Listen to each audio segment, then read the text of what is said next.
অর্থ হলো যে আল্লাহ তোমার জন্য যথেষ্ট, আল্লাহ তোমার জন্য যথেষ্ট। ওরা আঙ্গুল কেটে দিয়েছিল, যাই হোক উনি শহীদ হয়ে গেলেন।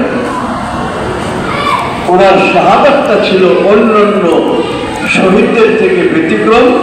কোরআনের উপর পড়ে গিয়েছিলেন মাথা, কোরআন কারীম স্পষ্ট করছে তার মাথা।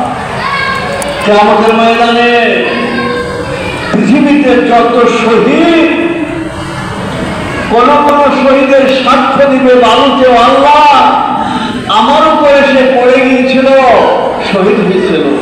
কোন কোন শহীদের পক্ষে সাক্ষ্য দিবে তলোয়ার, কোন কোন শহীদের পক্ষে সাক্ষ্য দিবে গোলাবারো, কোন কোন শহীদের পক্ষে সাক্ষ্য দিবে আগুন, কিন্তু উসমানের পক্ষে সাক্ষ্য দিবে কোরআন কারীম। কাল কিয়ামতের ময়দানে উসমানের পক্ষে সাক্ষ্য দেওয়া বলল, আল্লাহ আমার উপরে সে আঘাত দিয়ে পড়ে গিয়েছিল, আমি তার সাক্ষী। উনি চলে গেলেন দুনিয়ার থেকে। এরপরে হযরত আলী রাদিয়াল্লাহু তাআলা আনহু তিনি খলিফা হলেন। 15 বছর পর্যন্ত উনি রাষ্ট্র পরিচালনা করলেন।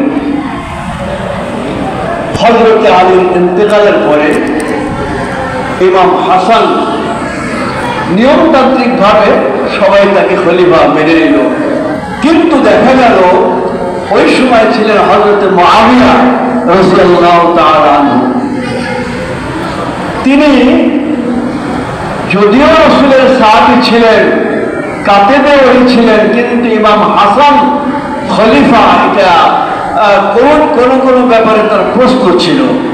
তো ইমাম হাসান যখন বুঝতে পারছেন যে চাচাজান, কারণ হযরত মুআবিয়া ছিলেন বয়সে অনেক বড়, চাচাজান যেহেতু উনি একটু অন্যরকম মনে করছেন, যাই হোক উনি শেষ পর্যন্ত হযরত মুআবিয়া রাদিয়াল্লাহু তাআলা আনহুকে মুসলিম জাহানের খলিফা বানিয়ে দিলেন।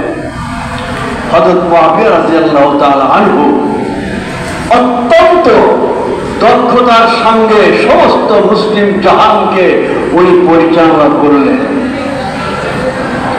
যখন উনি দেখলেন যে আমার সময় তো প্রায় শেষ, কারণ সবার সময় তো শেষ হয়ে যাবে, প্রেসিডেন্ট হোক, প্রধানমন্ত্রী হোক, যত মন্ত্রী হোক, যত প্রভাবশালী হোক, প্রতাপশালী হোক, একদিন তো সবার ক্ষমতাই শেষ হয়ে যাবে। আবার এমন একদিন আসবে, ক্ষমতা তো দূরের কথা, এই পৃথিবীর জমিনের উপরে থাকতে পারবো না আমরা সবাই, আমার আপনার আসল বাড়ি হয়ে যাবে মাটির নিচে। ক্ষমতা চিরদিন কারো থাকে না, সেই কথাই তো কোরআন বলছে, اللهم مالك الملك تؤتي الملك من تشاء وتنزع الملك ممن تشاء وتعز من تشاء وتذل من تشاء بيدك الخير إنك على كل شيء قدير। আল্লাহ বলেন, নবী বলে দেন, বল আল্লাহুম্মা হে আল্লাহ, মালিকাল মুলকে, তুমি রাজাদিরার সমস্ত ক্ষমতার মালিক তোমার, তুমি সমস্ত ক্ষমতার মালিক, সারা বিশ্বের মালিক, তুমি সমস্ত বিশ্বকে নিয়ন্ত্রণ করো। তবে এর মধ্যে থেকে যাকে ইচ্ছে সাময়িক ভাবে একটু ক্ষমতা দাও। তুতিল মুলকা মান তাশা ওয়া তানজিউল মুলকা মিম্মান তাশা, যাকে ইচ্ছা ক্ষমতা দাও, যাকে ইচ্ছা তার থেকে ক্ষমতা চিনে নাও, যাকে ইচ্ছা ফুলের মালা গলায় দাও, যাকে ইচ্ছা তার পরিবর্তে জুতোর মালা গলায় দাও। এর নামে পৃথিবী। অতএব মান তাশা ওয়া তুযিল্লু মান তাশা, ইজ্জত দেওয়া, ইজ্জত ছিনাই নেওয়ার মালিক তুমি। বিয়াদিকাল খায়র, তোমার হাতে সমস্ত ক্ষমতা। ইন্নাকা আলা কুল্লি শাইইন কাদির,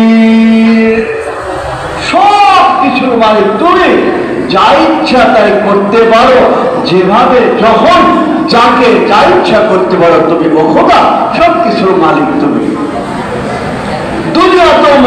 আখিরাতও কি তিনি, তো দুনিয়াতে তিনি, আখিরাতও তিনি। আমি যত বড় প্রতাপশালী হই, প্রভাবশালী হই, সম্পদশালী হই, আমার বরত্ব তো দুনিয়াতেই কিছু সময়। আমি একটা পরিবারের মালিক, একটা সমাজের মালিক, একটা ইউনিয়নের মালিক, একটা থানার মালিক, একটা রাষ্ট্রের মালিক, এর তো বেশি না, এর তো বেশি না।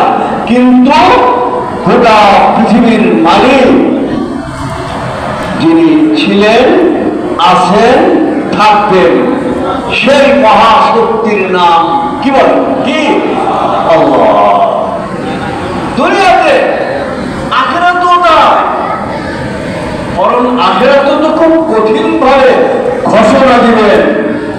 যখন কিয়ামত কায়েম হয়ে যাবে, সমস্ত মানুষ যখন হায় হায় হায় হায় বলে চিৎকার করবে, ইয়া নাফসি ইয়া নাফসি বলে চিৎকার করবে, আল্লাহ পাক তার চেয়ার থেকে একটা ঘোষণা দিবেন, সিংহাসনে বসে। ঘটনা কি? লিমানিল মুলকুল ইয়াউম, লিমানিল মুলকুল ইয়াউম। আজকের এই রাষ্ট্রের মালিক কে রে? এই কোটি কোটি মানুষ, এই আসমান জমিন এর নিচে কে মালিক? কে? অত্যন্ত কঠিন ভাবে আল্লাহ ঘোষণা করে, লিমানিল মুলকুল ইয়াউম। কে? কোনো কথা নাই, কেউ কোনো কথা বলার তো দূরের কথা, শুধু জানছি হায় হায় হায় হায় হায় হায় হায় হায়। এক পর্যায়ে আল্লাহ পাক বলবেন, দুনিয়াতে আমি ঘোষণা করেছিলাম, দুনিয়াতে আমি মালিক ছিলাম, আর আজকেও শোন, লিল্লাহিল ওয়াহিদিল কাহ্হার, আমি মালিক, আমি মালিক, আমি আনা আল কিবরিয়াউ রিদাই ওয়াল আযমাতু ইজারি, আমি মালিক। সুতরাং আমি দুনিয়াতে যাকে যতটুকু দিয়েছি ওটা আমার অনুগ্রহ ছিল, ওটা আমার দয়া ছিল, ওটা আমার ফজল করম ছিল। তোমাকে যতটুকু ক্ষমতা আমি দিয়েছিলাম, ক্ষমতাটা কোথায় ব্যয় করেছ আজকে হিসাব দাও। আমি মালিক, আমার সামনে তুমি বড়। হিসাব ছাড়া লড়া যাবে না, মাথা নিচু করা যাবে না। যদি হিসেব আল্লাহ চায়, ভাষা কঠিন। আমরা দোয়া করি, সবাই জোরে আমিন করবেন। আজকে জুমার দিন তো, মুহররম। আল্লাহ এই মুহররম মাসের ওসিলা নিয়ে, জুমার দিনের ওসিলা, এই মসজিদের মেম্বার থেকে হাজার হাজার মুসল্লিদেরকে নিয়ে বলছি, ও আল্লাহ কিয়ামতের ময়দানে আমাদের হিসাবকে আসান করে দিলেন। হতে পারে এই আমিন আর সাজিয়ে পৌঁছায় যদি আল্লাহ পাক বলেন যে আমার এতগুলো বান্দা মলিন মুখ নিয়ে আমিন বলেছে, আমি একটু ওদের দিকে তাকাই, কারণ আল্লাহ তো রহমান, আল্লাহ তো রহিম, আল্লাহ তো করিম, আল্লাহ তো গফফার। আমি আপনি যাই করি, যত কিছু করি, যত ইবাদত বন্দেগী করি, যত জিকির করি, আপনি কি বলতে পারবেন যে আমার নামাজ যা পড়ছি কবুল হয়েছে? না না, হয় না। বরং ওই যে দোয়া শিখিয়ে দিছে আল্লাহ, আল্লাহ তো দোয়া শিখিয়ে দিছে। বল না, বল নামাজ পড়ার পরে বল, রব্বানা লা তুযিগ কুলুবানা বা'দা ইয হাদাইতানা, রব্বানা ওয়া লা তুহাম্মিলনা মা লা তাকাতা লানা বিহি, রব্বানা লা তুআখিযনা ইন নাসিনা ওয়া আখতানা। আল্লাহ আমরা যা কিছু করছি মাফ সব করে দিও। সবগুলোর অর্থ নেই এটা। তো নামাজ পড়ার পরে যদি হাত তুলে যদি একটু বলি, আল্লাহ যা কিছু করলাম, করতে তো পারলাম না, মাফ সব করে দিও। আল্লাহর কাছে সবচেয়ে বেশি প্রিয় কথা হলো মাফ সব করে দিও। এই কথা আল্লাহ পাক বলেন, যদি তুমি বলো মাফ করে দাও, বান্দারে এইটা মনের থেকে বলতে পারলে এর থেকে বেশি প্রিয় কথা, ভালো কথা, সুন্দর কথা, মহব্বতের কথা আমার দরবারে আর নাই।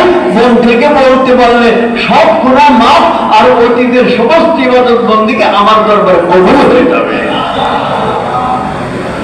তাই সবকিছুর মালিক তিনি, আল্লাহ। وتنزع الملك ممن تولج الليل في النهار وتولج النهار في الليل। সবকিছুর মালিক আমি।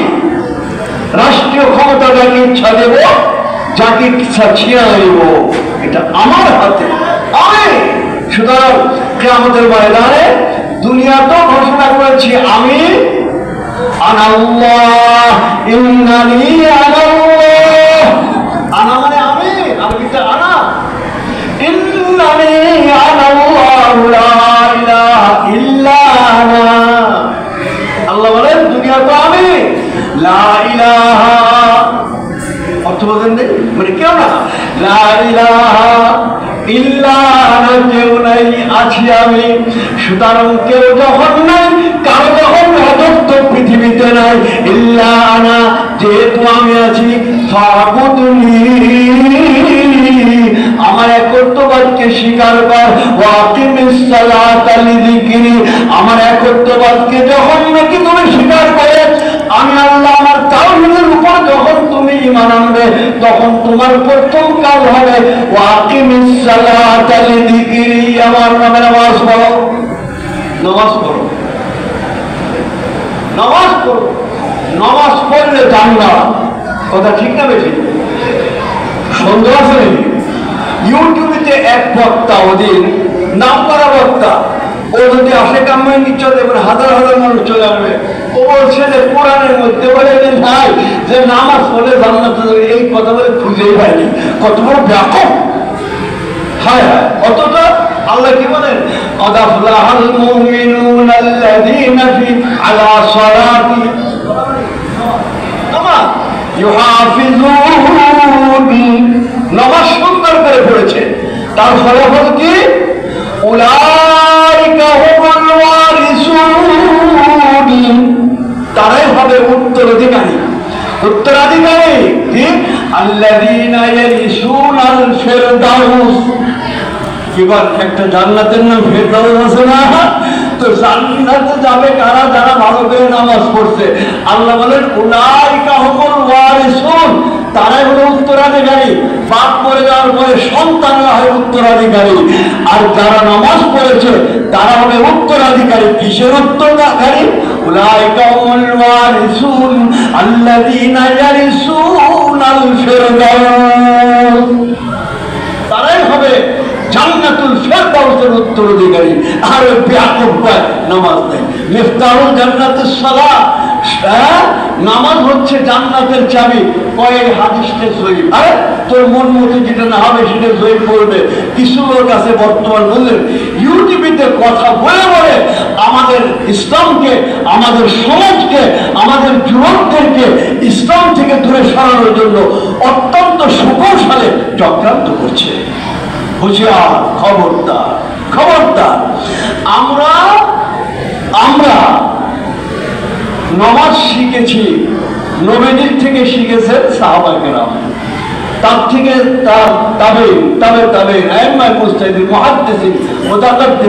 আব্দুল কাদের জিলানী, মুঈনুদ্দিন চিশতি, বাহাউল হক মুলতানি এবং যত আউলিয়া কেরাম তারা শিখেছেন। পর্যায়ক্রমে আমরা আমাদের উস্তাদদের থেকে, আল্লাহর ওলিদের থেকে শিখেছি, তাদের থেকে শুনেছি। এইটাই তো এখন এর মধ্যে নতুন কোনো জিনিস যদি কেউ ঢুকাইতে চায় সেটা বর্জন করা হবে, প্রতিহত করা হবে। এবং যারা নতুন কথা বলতে চায় ওদেরকে শায়েস্তা করার জন্য যা কিছু দরকার আমাকে আপনাকে তৈরি থাকতে হবে। ইসলামের নামে, কোরআনের নামে, দ্বীনের নামে কোনো বড়দিন চলে না, কোনো চক্রান্ত চলে না। যাই হোক, আল্লাহ পাক ওদের ঘোষণা করবেন আমি সমস্ত রাষ্ট্রের মালিক। যাই হোক, তো যেটা বলতেছিলাম মদিনার সনদ, এই সনদে হুজুর সাল্লাল্লাহু আলাইহি ওয়াসাল্লাম রাষ্ট্র চালানোর পরে আবু বকর সিদ্দিক, হযরতে ওমর, উসমান, হযরতে আলী, হাসান কি করেছে, পরিচালনা করেছেন। এরপরে আসলে হযরতে মুআবিয়ার যুগ। আগামী সপ্তাহে ইনশাআল্লাহ এর থেকে আমার আলোচনা শুরু হবে। আল্লাহ পাক আমাদের সকলকে বিভিন্ন ফিতনা ফাসাদ থেকে আল্লাহ হেফাজত করুন, আমরা ঠিক মতো যেন চলতে পারি সেই তৌফিক দান করুন। আমিন।